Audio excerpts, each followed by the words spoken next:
Hi, I'm just going live on Facebook and Periscope at the same time, which is always an interesting challenge. So hopefully I'm live on both of those now, and I'm just going to adjust this Periscope slightly. Please bear with me when I get the technology correct.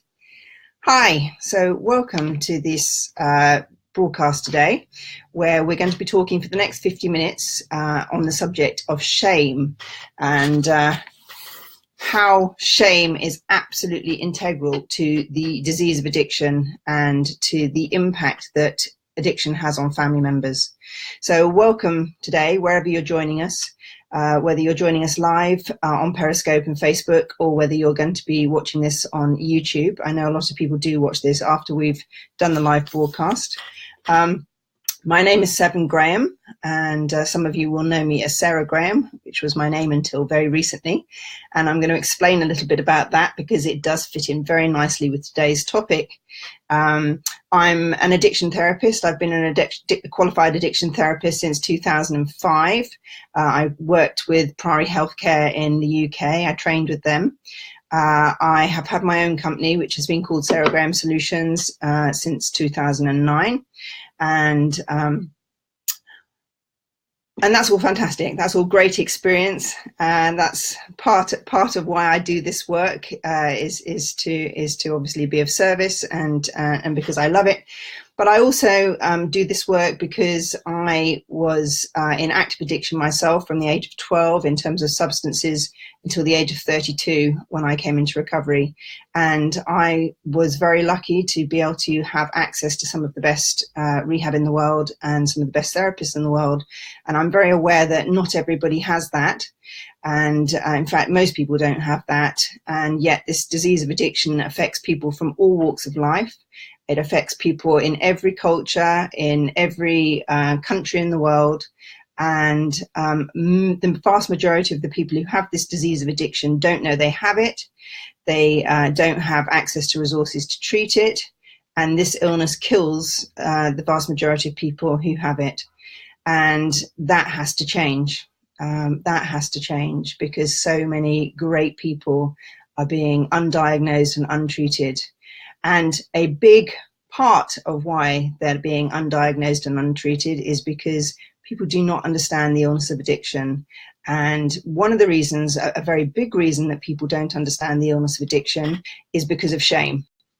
This is the disease that nobody wants to have and nobody wants to talk about, and no family want to admit that they have it in their family. And yet the irony of this illness is that it does run in families. We have a very good evidence base that this illness runs in families, and whether that's because of genetic predisposition or whether that's because of generational trauma, or because of learned behavior or any of the other factors that scientists and social scientists have studied, is kind of irrelevant in the sense that we know that that it does run through families, and the devastation that it can wreak from one generation to another can be cumulative, so that the generational trauma can just impound and create layer upon layer upon layer of pain and destruction and trauma, which then gets passed on to the next generation.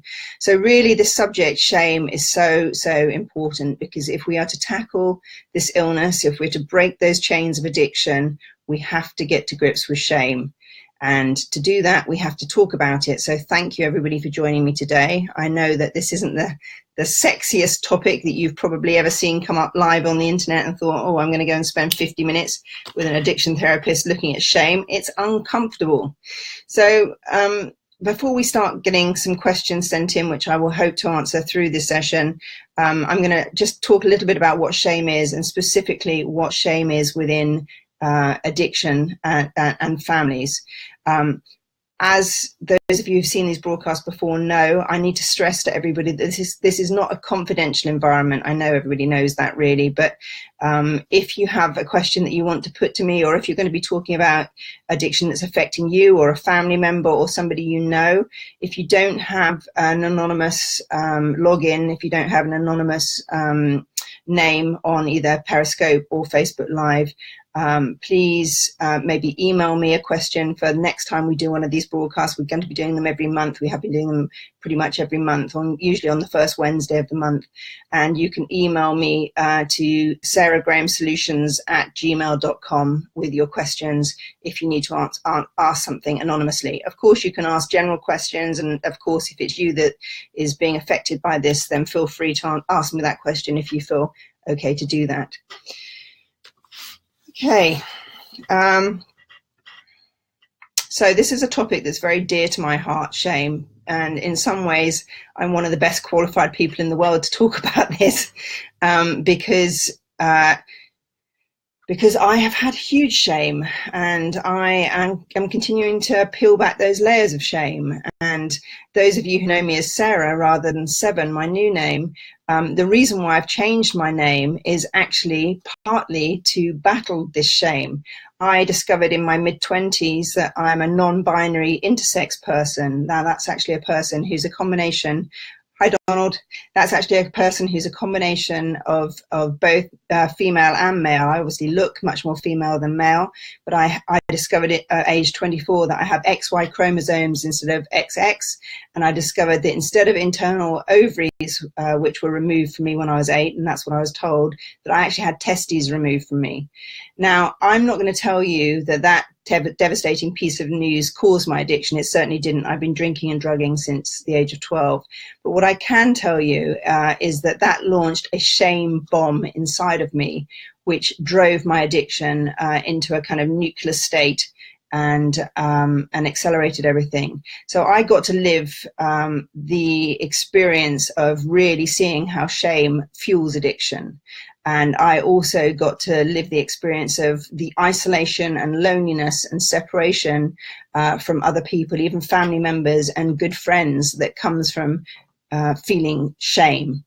Okay, before we go too much more along this road, it's probably good to just think about what is the difference between shame and guilt, because these are two human emotions that people get very confused. And one of the world experts, I think, in talking about this, somebody who's really studied it a lot, is Brené Brown. Some of you will know her from her incredible TED broadcast. She's done 2 now that I know about. And the first one on vulnerability went viral. And if you haven't seen that yet, I strongly encourage you to look at it. And then the second one specifically about shame. Brené sums it up very simply. She says that the difference between guilt and shame is that guilt is about, I did something bad. So it's linked to a specific thing that you've done, an action you've taken, a behavior. Maybe you did something when you were drunk. And the list is obviously endless of the things that we've probably all done at one stage or another when we've had one too many, or I don't need to tell you too much about that. You can make up your own, fill in the dots. But shame is, I am bad. Shame is an emotion, a very overpowering emotion that comes from I am bad, feeling that I am bad, rather than it's something that I did. So, in terms of how this fits in with our topic today, I think it's important to separate the addict and their relationship with shame and guilt from the family, because the experience of shame and the experience of guilt is very different. And one thing I can tell you from having worked with hundreds and hundreds of clients, and also been to thousands of recovery meetings, 12-step recovery meetings of every shade you can imagine, is that shame is endemic to addiction. Shame is very much part and parcel of addiction, and as addiction progresses, we accumulate greater and greater shame. And this is because we are behaving in ways that are against the moral code that we were raised with. I think, to bring it back to families for a second, this is one of the problems that family members have when they realize that they have somebody in their family who has an addiction, because they will start to see the diversion from the way that their child or their loved one was raised within the family, from the moral code of the family, a diversion into behavior that does not fit in with that. And that is where shame really starts to grow.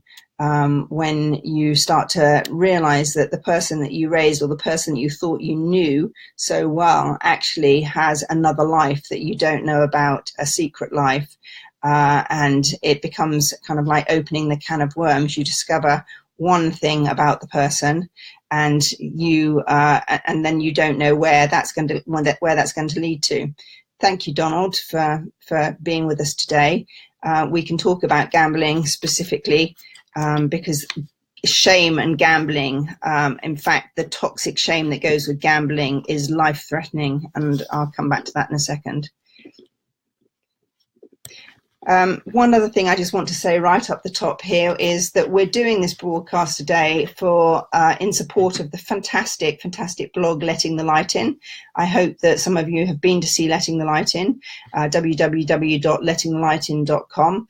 This is a resource that's been created by a parent who has been through this experience with their child, and who has done a lot of work on themselves, and their family have done a lot of work and a lot of education around addiction, and they are sharing their personal experiences and they've reached out to experts like myself and other people who are starting to build a really good resource of information, helpful tips, and places that you can go, and blogs that you can read on all the different topics that we cover in these broadcasts. So if you haven't been to lettingthelightin.com, please do.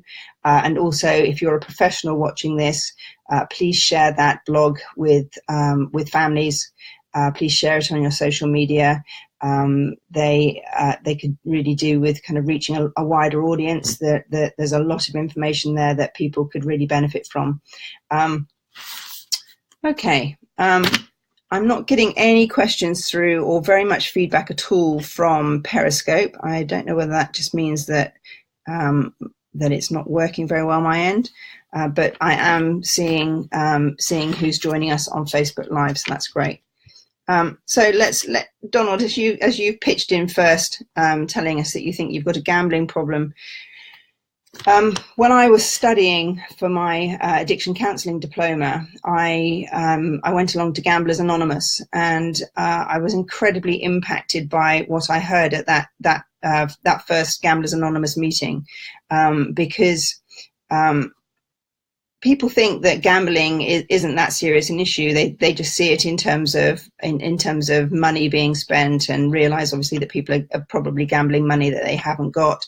But what they don't realize is that these days, with the widespread gambling options that now exist in terms of online gambling, in the old days you had to go down the gambling shop, or you had to go to the casino, or you had to go and buy your lottery ticket, whatever it was, and it was quite difficult to access gambling and to gamble.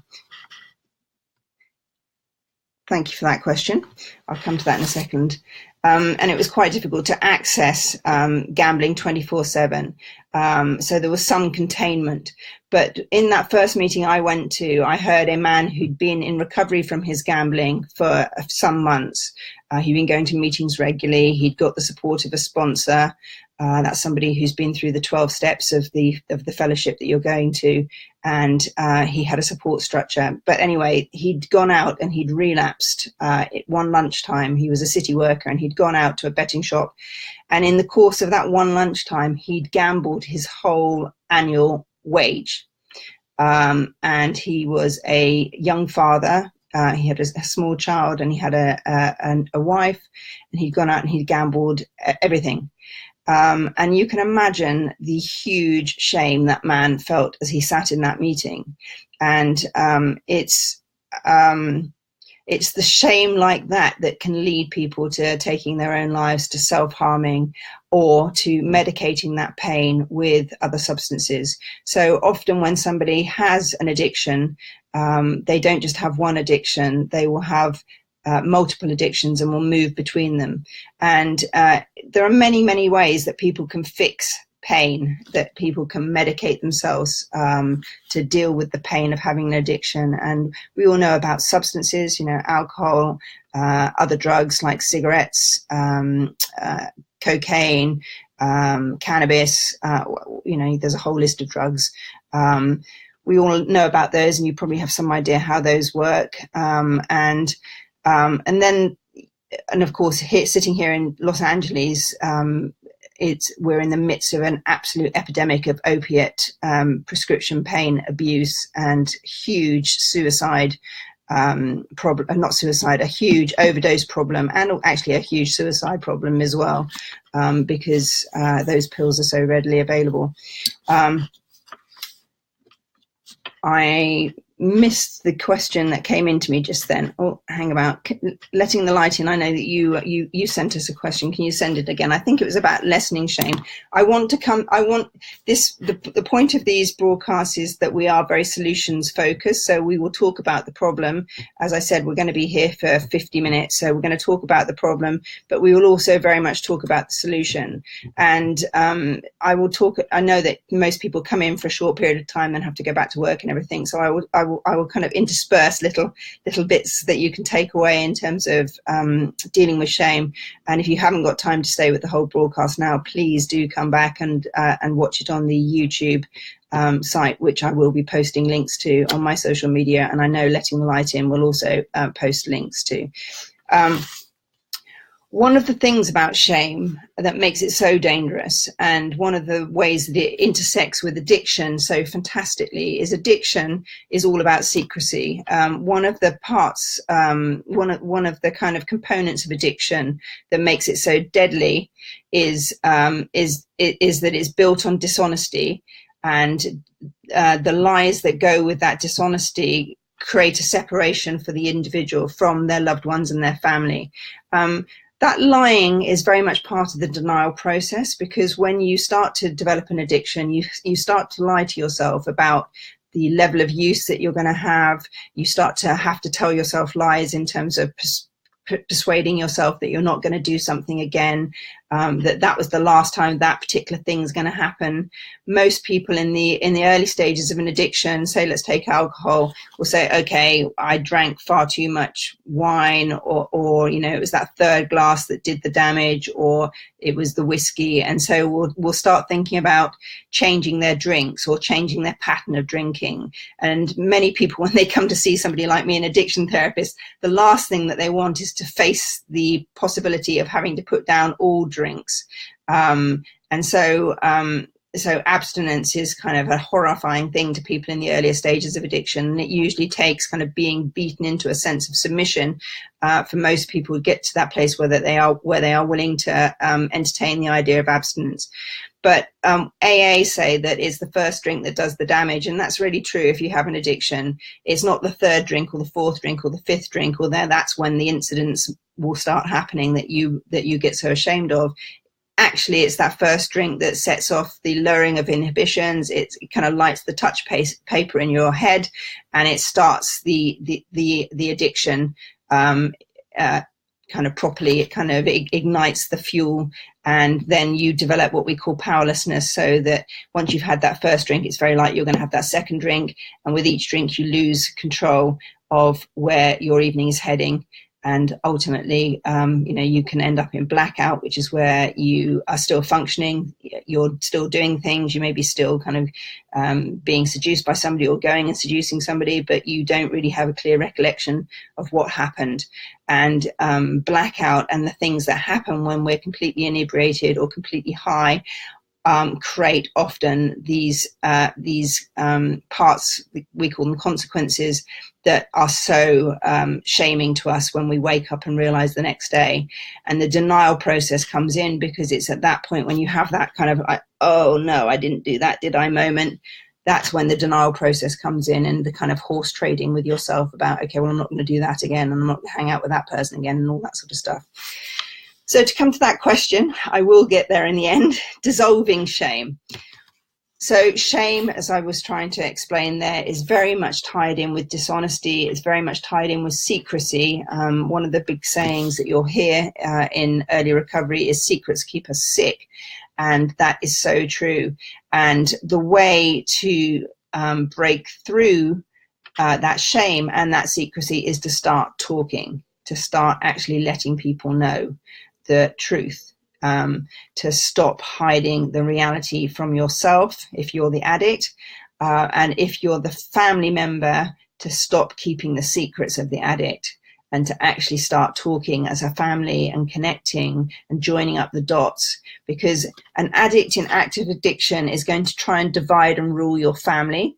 They're going to try and hide different bits of their behavior. Sometimes something may have become visible to one member, but they will say, don't tell dad this happened, or, you know, don't tell X, and will try and encourage you to keep secrets. So, and that builds up shame, because you're carrying the shame of the addict, and you also are carrying the shame of the fact that you have formed a codependent bond with that family member, which is now going to separate you from your other family members. So you can see how dysfunctional that becomes and how dangerous that becomes. It's really, really important to dissolve shame by getting honest with the person who's behaving in these ways, not keeping their secrets, not buying into their denial, actually speaking your truth. And I know how difficult that is, because I also know just how obnoxious and horrible people in active addiction can be. I was one of those people. If you talk to the people who saw me at the latter stages of my addiction, I was not a nice person. I was not good to be around, because my addiction was completely in charge. You know, my brother says to me that in those last few days before I went to rehab, it was like he was dealing with a zombie, and he meant that in you know, in true terms. You know, I wasn't going around and literally kind of flesh eating, but I was soul eating, in terms of the kind of deadness inside me and the desire to just fulfill my own wishes and ignore the impact that I was having on everybody else. One of the key texts that anybody who's interested in this subject needs to read is Healing the Shame That Binds Us by an author called John Bradbury. It's still available. It's been in print for quite a long time. There's some very good things in this book. There are a couple of things in it which I personally have issues with. I think we have moved on in the field since this book was published, but and you know, we could get into a debate about positive shame and whether there is such a thing as positive shame. I personally feel that shame is a negative emotion in all its forms, and don't like living in any shame.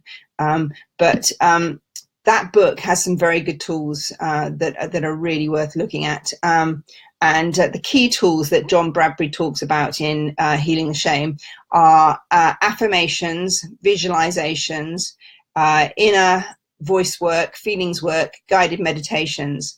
And we can talk a little bit about all of those things, because I know some of those words you'll be thinking, what on earth are they?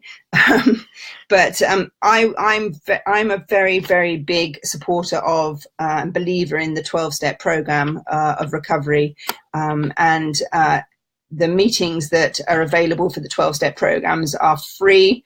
They're in pretty much every community. There'll be at least an AA meeting, if not other meetings that that would be of interest to people watching this broadcast would be Al-Anon, which is a family support group, which meets usually meetings happen every week. You probably, if you live near a metropolitan centre, find there are actually 2 or 3 meetings you might be able to get to a week.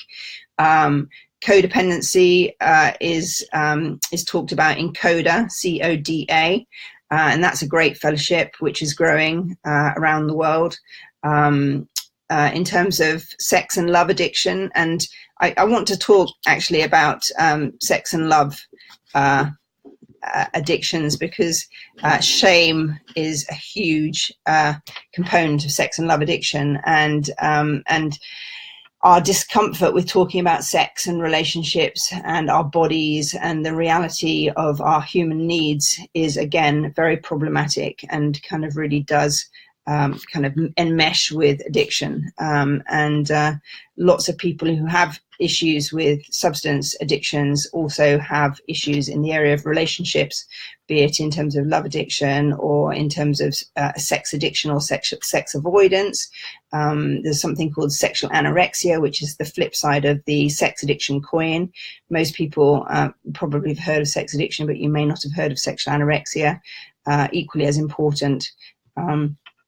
Sorry, I do feel like I'm zipping around a bit today. But yes, so to go back to the 12 steps,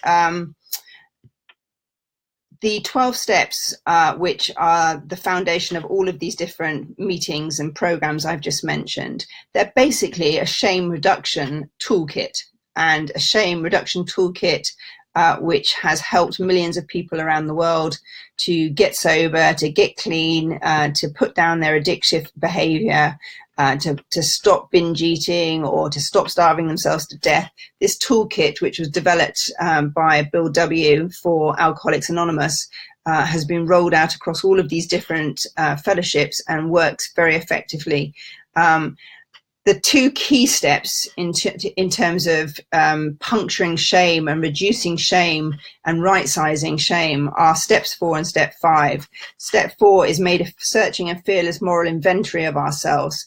And what that basically means is taking a really good hard look at everything that has happened in the course of your life, breaking it down into columns. I haven't got the big book in front of me, so my memory isn't feeling fantastic today, but there are different columns looking at the event that happened, who was involved, looking at what was done, what it affected in terms of how it impacted on you.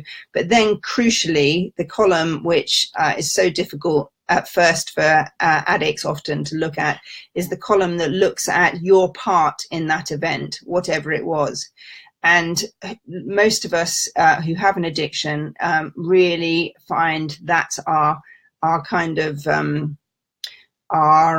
the spot, the part that's so difficult, because many of us, and if you have an addict in your life, you'll have experienced this, we like to point the finger at other people. We like to blame. We like to say it's their fault, or it was this event that happened.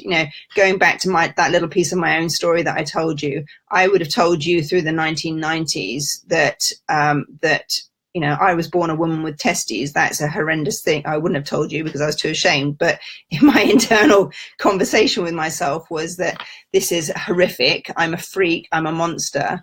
And so therefore it's completely justified that I drink and drug like this and destroy myself because I hate myself. That was my kind of internal logic.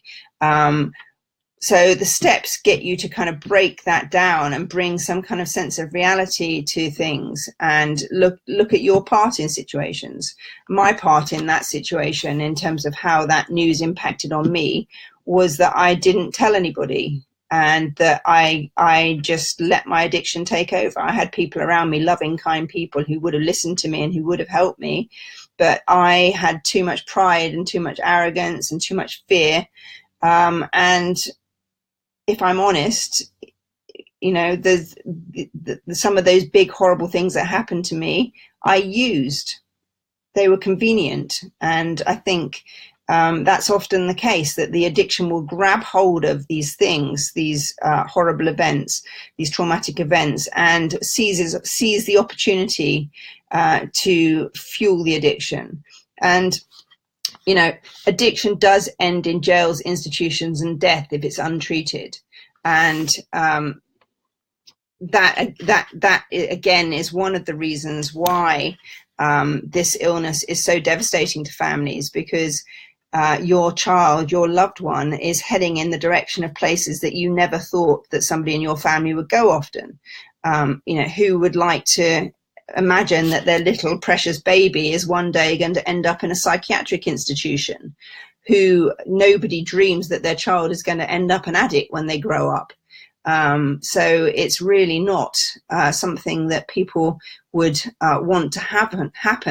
And it's something that people don't want to talk about. And one of the things that's a great tragedy about this is that this is an illness, this is a disease, and we don't treat other illnesses in this way. And before I came on air today, I was thinking a little bit about cancer, because obviously cancer is a devastating disease that affects many millions of people. Most families have been, if not every family, have been affected by cancer in one way or another.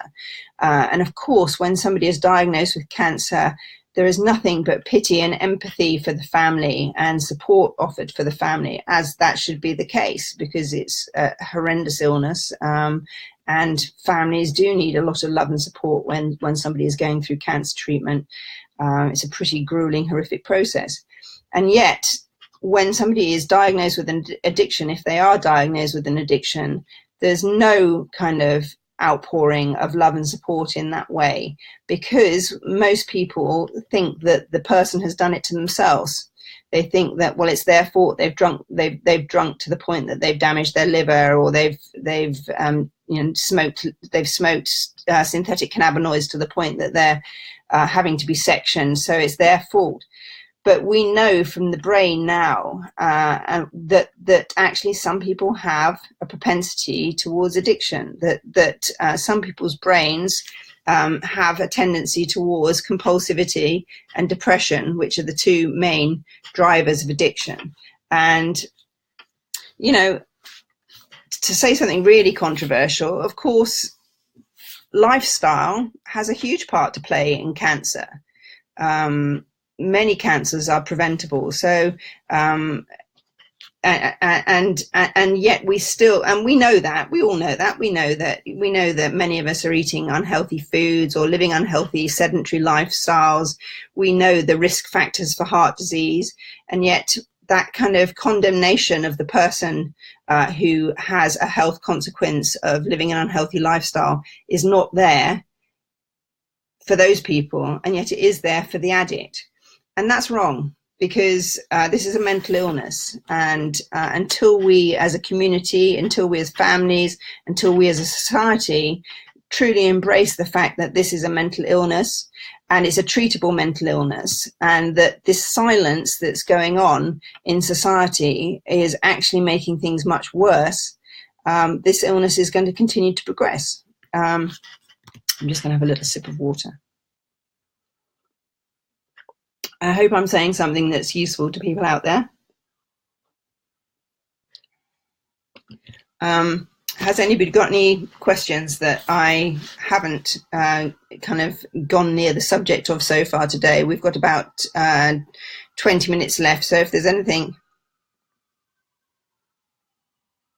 Would you say we can replace shame with guilt as a more positive signpost emotion?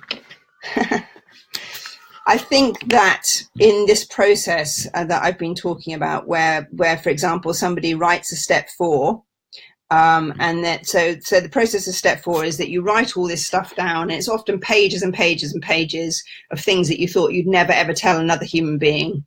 It's a real kind of get honest with yourself process, and it's something you can't just sit down and do in 24 hours because of the denial process. It takes quite a while to truly access these memories that you've repressed. Often things will come back to you in dreams, or you'll see something in a movie, or ideally you'll be going to lots of meetings as you're writing your step 4, and just being in that place of committing to doing this work, to kind of opening yourself to looking at your realities and looking at where you've been, kind of gives the universe an opportunity to show you the things which you've been hiding from yourself. So when you've done that and you've got a thorough step 4, you then sit down, and step 5 is that you take your step 4 to somebody that is helping you in your recovery, ideally your sponsor or a spiritual leader, somebody who's not a good friend, or not necessarily a good friend, but somebody who's kind of outside of the situation, ideally somebody who has an addiction themselves, who's going to be able to relate to the things you're saying, and that you feel truly safe to not be judged by. And then you basically sit there and read through this whole list. So you're being witnessed telling another human being all of this information that you thought you were going to keep to yourself. And basically that experience, although it's very challenging and it's very painful and it takes quite a long time, is a shame reduction exercise. And it's very, very healing to be witnessed and to share things with other human beings. We are, for thousands and thousands, if not hundreds of thousands of years of our evolution, we were tribes people, and we lived in community, and we were witnessed and seen in all of our behaviors. And there's something incredibly empowering and shame busting about being witnessed. Once you've gone through that process of doing step 5, you then have an understanding of what it was about your personality that led you to behave in these ways. And AA uses a phrase, defects of character, which I think is quite a loaded phrase. But it's basically the aspects of your personality, the drivers of your personality that led you to behaving in these ways that created shame. And once you start to truly understand yourself in that way, and you get to have an understanding of what your key defects of character are, then you can truly start working on changing those and letting them go, and coming up with more positive ways of being in the world, not going to fear, not going into the other emotions that can drive things like perfectionism or arrogance or ego or controlling behavior is a big part of addiction for many people, because often we've lived lives where we felt very out of control, and so we seek to gain control to try and make sure that we don't experience more trauma or more shame.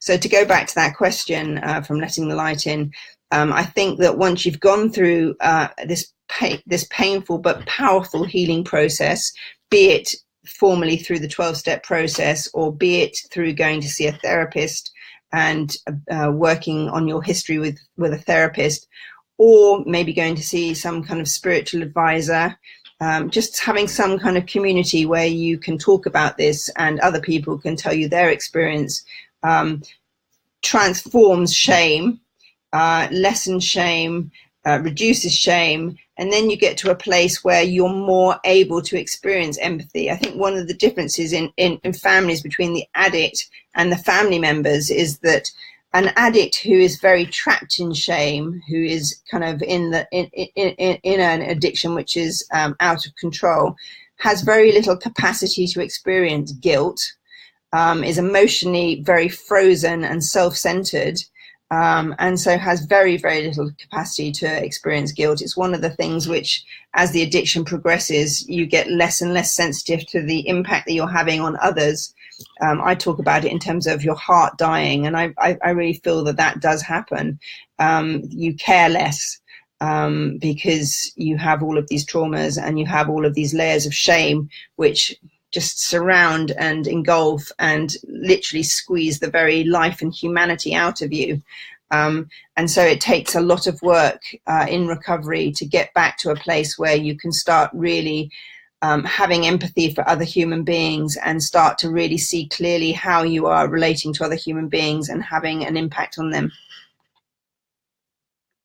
If family members begin to dissolve their shame, would this process help their addict? Absolutely. One of the things which I love about Letting the Light In as a blog, and one of the things which I'm very passionate about in the work that I do with families and in the kind of wider field around addiction, is stressing how important it is to not just see, when you have an addict in your family, do not just see this as their problem, that they're the sick one, because often that is actually a role that the person has been cast in. They're the black sheep of the family. They're the one with all the problems. Actually, this is really a family disease. You may, as a parent, not have an active disease, not have an active symptom of the disease in terms of, you may not drink, have been modeling drinking a lot. You may never have taken a drug in your life, but you will have,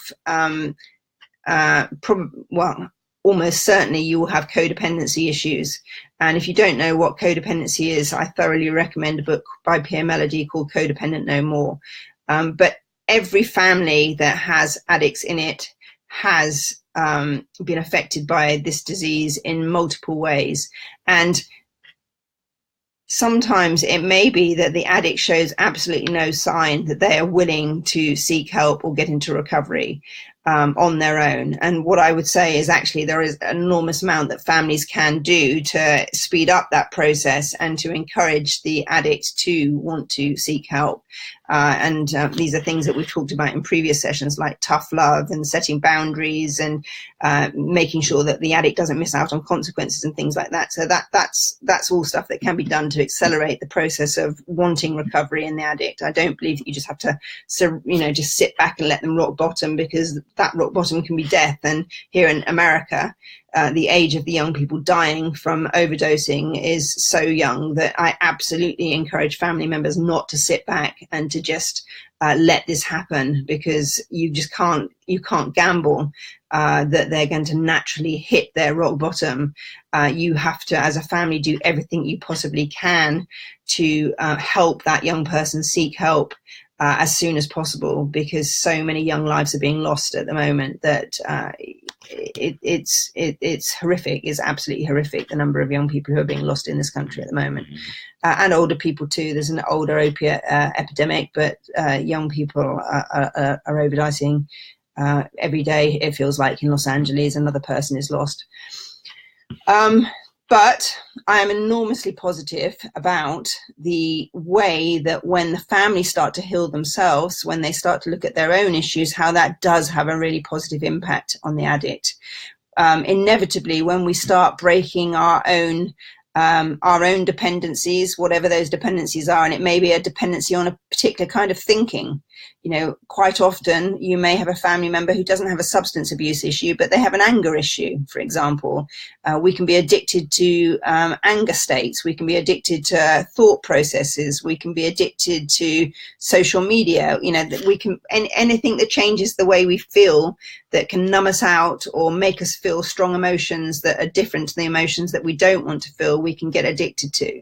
And this is why addiction is a growing illness at the moment, because there are so many more ways that we can get addicted.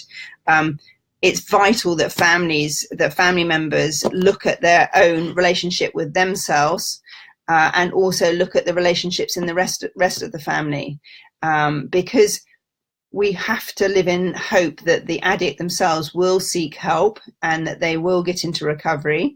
We're powerless over when that is. We can't force somebody into recovery, although I do believe that we can do interventions and get people into rehab, and that those interventions and an appropriate rehab placing can really work, even if the addict didn't want to go when the intervention started. But what we can do is we can create an environment where the person who has the addiction is much more likely to get well once they've become abstinent from whatever it is. We can create a nurturing, loving, healthy environment, or an environment that is very tough love and that doesn't fall into the patterns and the behaviors that we've had historically, which have allowed the addiction to go on unchallenged.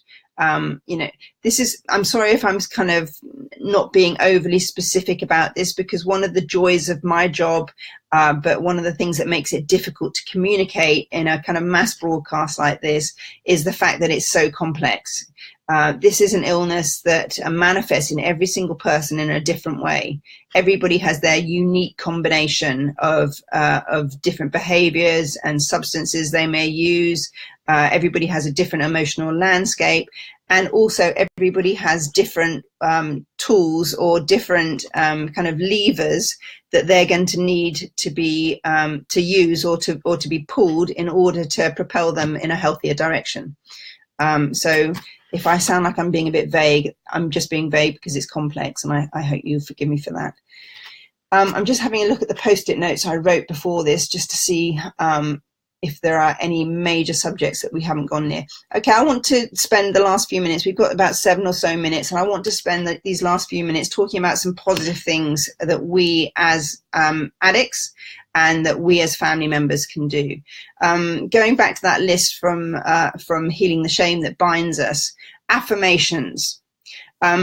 When we have lived in shame for a long time, when we have these layers of shame that have accumulated often from very early childhood, we will have a voice in our head, if not multiple voices in our head, that have messages that when we start listening to them, we realize that these messages are on a loop. So one of the things that I encourage everybody who's watching this broadcast to do, because this is something we all do, it's human, listen to the messages you're playing yourself on a daily basis. Listen to the scripting that you have going on in you. And it may be that you haven't got an addiction, you may be a perfectly healthy person, but I guarantee you will have some very unhelpful scripts in your head unless you've done a lot of work on yourself. And I urge you to start actually writing that down and really paying close attention to what's going on, what's your programming, where have these voices come from? Perhaps, I know for me, I'm not very good at maths, I'm much more of a words person, I'm much more of a creative person. I'm not awful at math, but I had a math teacher when I was 10 years old who told my parents at parents' evening that I was dreadful at math. And that voice stayed with me and disabled me for years and years and years. So it was very helpful to identify that trauma had happened, and that kind of, because it undermined how I felt about myself intellectually in a much more general sense. I thought, well, if I'm bad at math, then I can't be very bright.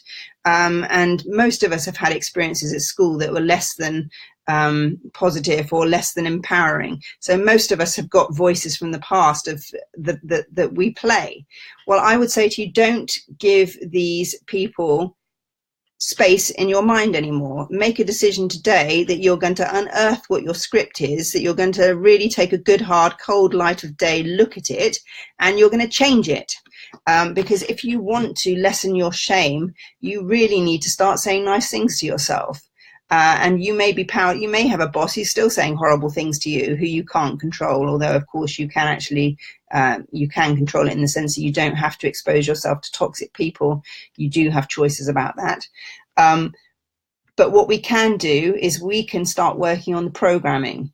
And so an affirmation is a very good starting place. One of the world experts on affirmations recently died, a lovely lady called Louise Hay. And if you haven't come across Louise Hay, get online. She's got loads of stuff on YouTube. She's got so much on affirmations that she's a very good person to start with. But I urge you to pick a positive sentence and get some help in writing affirmations, because they are quite tricky to get your head around at first. But, one of the early affirmations that was given to me in rehab was, I am a beautiful and worthwhile person and I deserve recovery. Now, I can say that to you, to however many people end up watching this broadcast, and I'm not blushing too much. I mean, it's a bit strange saying it to you guys, but I can say that and I can mean it. I am a beautiful and worthwhile person and I do deserve my recovery. But when I was given that affirmation, and what you have to do with the text of the affirmation is actually stand in front of a mirror, and it's ideally you do this twice a day, and it's handy to tie it in with when you're cleaning your teeth, so you're hopefully doing it twice a day, and take your affirmation, write it on a post-it note, pin it on the mirror, and actually stand there and try. And I know this can be difficult, and this is a measure of how much shame you have. Sorry to point at you. This is a measure of how much shame you've got. But really try and look yourself in the eyes and say this positive statement to yourself. And you will quickly get to know how much shame you have in this area by how uncomfortable it is to make yourself say this, and how difficult it is to look into your own eyes and say this. And if you're struggling, then you know that this is an area that you've got shame in, and it's actually a really important area. So it's a horrible tool. I can remember when I was given this tool in rehab, despising it, and most of the clients I've ever given it to struggle, and it's one of the things which I will have to revisit with clients probably for a few weeks. Have you done your affirmation? How many times did you do it this week? And I can't tell you how many times I've had a client come in who only managed to do it once or twice the first week. But if you if you commit to this process, I guarantee you it will change your life. So affirmations, go and check out Louise Hay, go and look online and get some help writing them, and get out there and start doing them.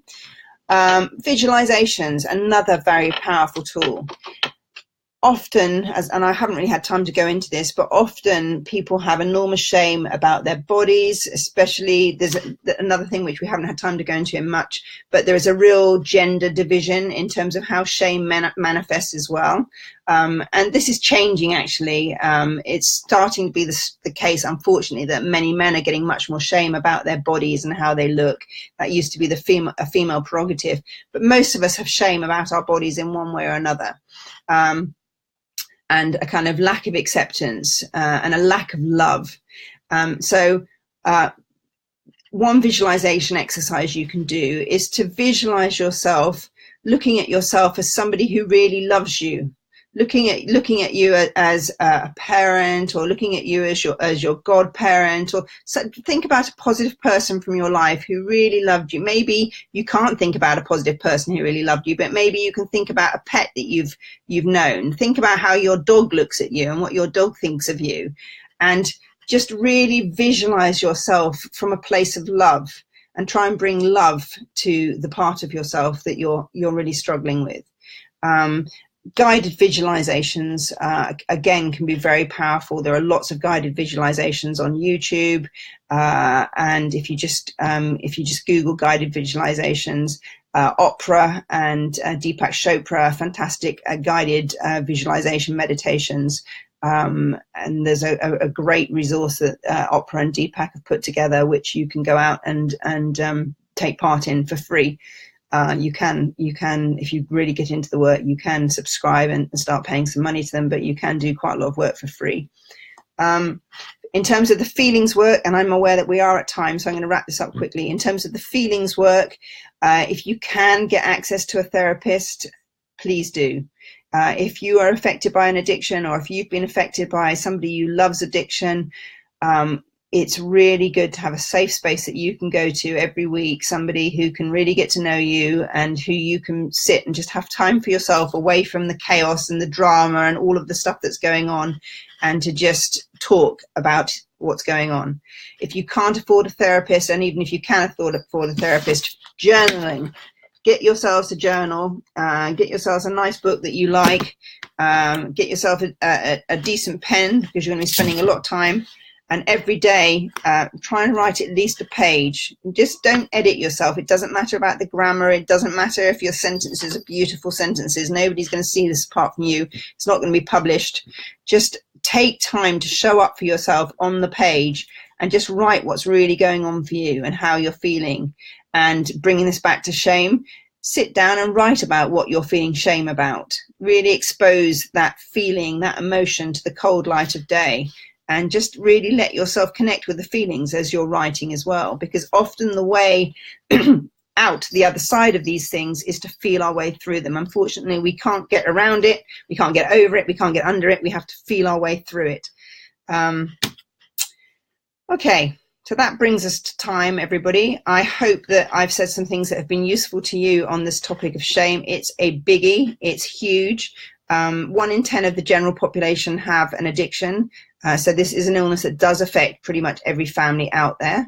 You may not know that. You may think you're the only one. You're not. This is an illness that affects so many people. Until we all start sharing about it, until we all start talking about it, until we all start just accepting this as a disease, then we're all going to be trapped in that place of loneliness, that place of disconnection, that place of fear, and addiction thrives in that kind of environment.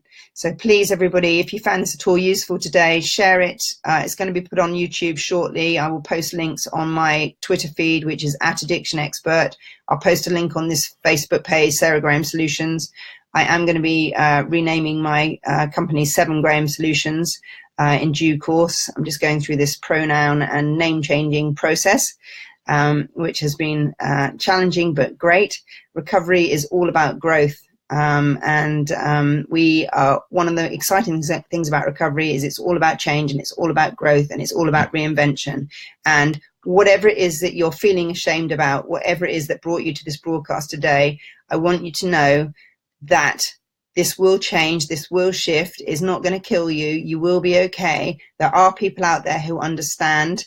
Nothing is as big and as terrible as it seems. And actually, some of these things which seem like the worst thing in the world right now, a little bit down the line could be the thing that help you to help somebody else more than anything else, or could be the thing that inspire you to do some creative project, or inspires you to give to a charity and help other people, or give your time, whatever. There's it may seem like you're in a really, really black spot at the moment, and that shame is literally crippling you.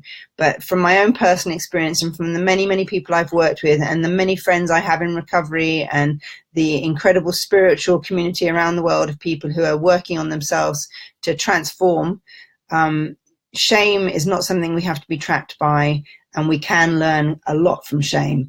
Excuse me. It's very much part and parcel of being human. And I'm going to stop there.